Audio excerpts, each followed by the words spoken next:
Halo guys, welcome back to Ruang Saham YouTube channel. Hari ini kita akan bahas analisa fundamental. Kalau kita udah bicara analisa fundamental, berarti itu udah masuk dalam ranah investasi ataupun investing.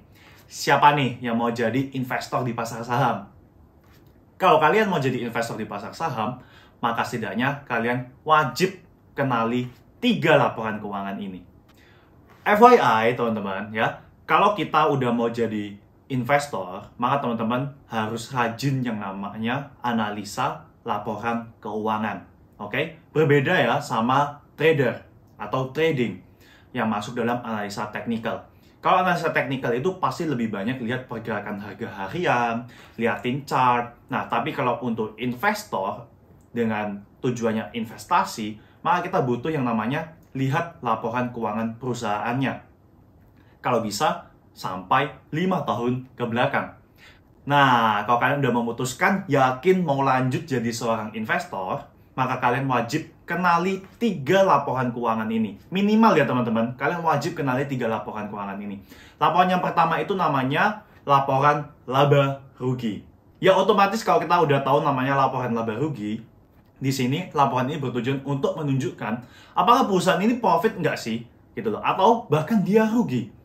Emang ada ya kok perusahaan yang udah go public masih rugi? Ya tentu saja ada dong teman-teman. Oleh karena itu, kalian harus hati-hati. Jangan sampai kalian menginvestasikan uang kalian ke dalam suatu perusahaan yang lagi rugi. Oke? Ya, tapi sebenarnya di dalam investasi atau analisa fundamental, masih banyak rasio yang harus teman-teman perhitungkan. Misalnya, berapa besar modal yang dia pakai untuk mendapatkan sebuah laba bersih. Seperti itu teman-teman. Nah, kemudian yang kedua, yaitu balance sheet atau neraca.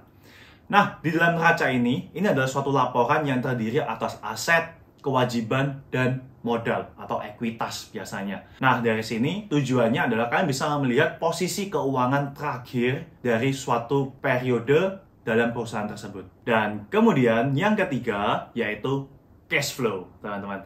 Nah, kalau di cash flow ini ya tentu saja ini untuk menganalisa arus kas yang masuk dan arus kas yang keluar.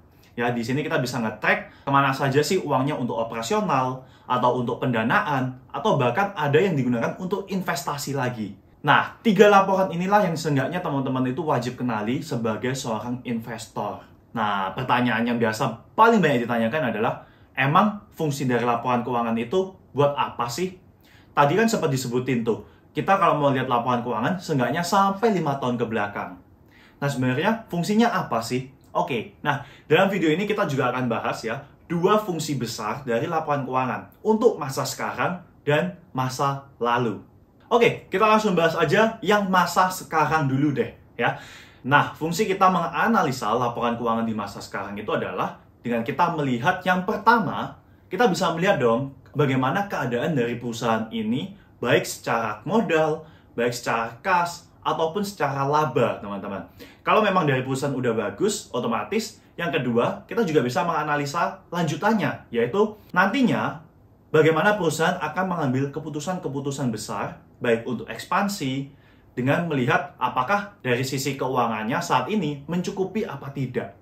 Dan yang ketiga, pastinya adalah dengan kita menganalisa keuangannya saat ini, setidaknya kita udah bisa mempredik, oh, dengan perusahaan ini melakukan ekspansi dengan modalnya segini, nah kita bisa menghitung kira-kira nilainya ke depan itu bisa menjadi berapa.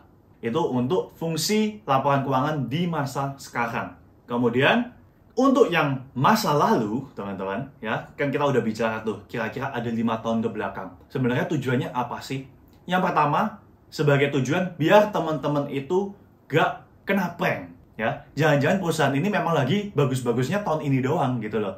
Ternyata beberapa tahun lalu perusahaan ini bisa dikatakan memang sering yang namanya profit rugi, profit rugi, profit rugi. Nah, otomatis kalau teman-teman udah cross check 5 tahun ke belakang, nah teman-teman bisa tahu sebenarnya perusahaan ini stabil gak sih sebenarnya income-nya, dan growing gak sih sebenarnya income-nya, atau ternyata perusahaan ini memang musiman. Ya, jadi ada kuartal di mana dia benar-benar bagus, ada kuartal di mana dia anjlok banget, ada tahun di mana karena faktor ekonomi, makroekonomi, global yang membuat akhirnya emiten ini harus terdampak negatif. Kemudian yang kedua, Dengan menganalisa laporan keuangan di masa yang lalu, kita juga bisa ngecek yang namanya pergerakan arus kasnya, teman-teman. Ya, nah dari sana nanti teman-teman bisa gunakan untuk memprediksi kira-kira bagaimana sih arus kas dari perusahaan ini, sehat apa nggak sehat, dan nantinya akan digunakan untuk memprediksi masa yang akan datang. Oke? Nah, jadi itulah beberapa hal yang teman-teman harus kenali terlebih dahulu untuk menjadi seorang investor di pasar saham. Nah, buat teman-teman yang masih punya pertanyaan, kalian bisa langsung komen di kolom komentar dan nanti tim Ruang Saham yang akan membantu menjawabnya. Selain itu, jangan lupa selalu dukung Ruang Saham dengan cara like, subscribe, dan share video ini ke teman-teman kalian. Thank you for watching. See you on the next video.